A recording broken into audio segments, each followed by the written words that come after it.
Stock का भी insurance होता है? हाँ बिल्कुल होता है, और पूरे पोर्टफोलियो का भी होता है। इस तरीके से ही तो HNI, अल्ट्रा HNI बनता है।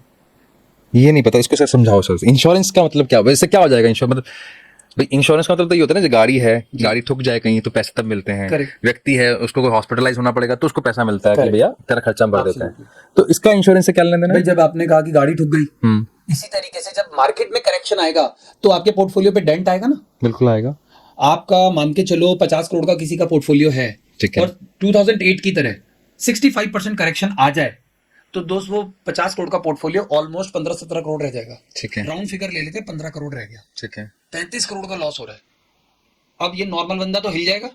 अब वो वर्ल्ड कप का प्रेशर आ चुका है, आपको एक ही ओवर में मैच भी जितवाना और आउट भी नहीं होना, ठीक तो है। क्या करें?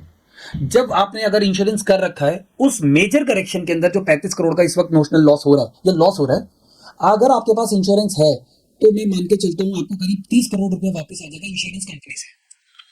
30 करोड़? हाँ, मैं दोबारा बोल देता हूँ, 35 करोड़ का लॉस है, 30 करोड़ रुपए वापस आ जाएंगे। 15 करोड़ का पोर्टफोलियो है, तो अब आप क्या करोगे? हम ये सजेस्ट करते हैं कि भाई 30 करोड़ को आप फिर इन्वेस्ट कर दो अच्छी कंपनीज में जो इस वक्त आज की डेट में डिस्काउंट पे अवेलेबल है।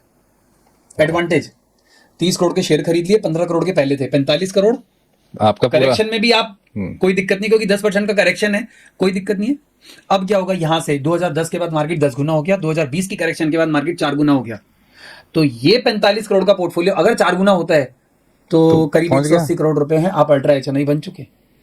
क्योंकि आपको एक बहुत मोटा पैसा, आपने अपना पैसा सेव कर लिया था थ्रू इंश्योरेंस। Correct. और मुझे लगता है बहुत सारे लोगों को नहीं पता। आपको पता है क्या स्टॉक का इंश्योरेंस होता था? कमेंट बॉक्स में जरूर बताना।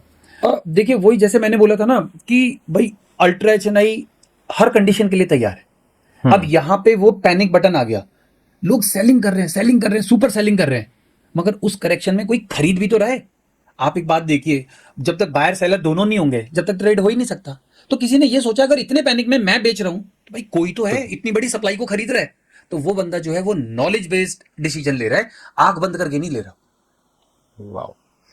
इंश्योरेंस ये एक्चुअली मतलब ऑन अ लाइटर नोट, एक बार ना हम ड्राइव पे जा रहे थे तो मेरे साथ एक मेरे मित्र थे, तो गाड़ी थोड़ी सी फास्ट चला रहे थे, तो उसने मुझे बोला यार तेरा टर्म इंश्योरेंस है मेरा नहीं है। तुझे कुछ हो गया तेरी तो फैमिली समझ जाएगी। तो मतलब जिसका स्टॉक का इंश्योरेंस तो ऑब्वियसली वो पैनिक भी नहीं होगा। दूसरी बात, कोई बंदा ना बड़ी वेल्थ कैसे बना सकता है? जब वो उस करेक्टेड मार्केट में ना बड़ा डिप्लॉयमेंट करेगा। और इस ब्यूटी बताऊं इस डिसीजन की क्या थी, जब आपने वहां पे 30 करोड़ रुपए इन्वेस्ट करे, ना तो आपने कोई FD ब्रेक करी, ना आपने गोल्ड बेचा, ना कोई प्रॉपर्टी सेल आउट करी, ना आपने बिजनेस में से कोई पैसा विड्रॉ करा, आपने सिर्फ एक स्मार्ट डिसीजन लिया था जो HNI अल्ट्रा HNI देते हैं। अब इंश्योरेंस का साल का 2% का खर्चा है, वो आप देते रहे, एक दिन आपका मेजर करेक्शन आया, इंश्योरेंस आपको उसका पूरा रिटर्न देगा, और जैसे ही आप बड़ा डिप्लॉयमेंट उस करेक्शन में करोगे तो आपका पूरा, तो पैसे बन गए आपके। इसे बोलते पैसे से पैसा बनाना।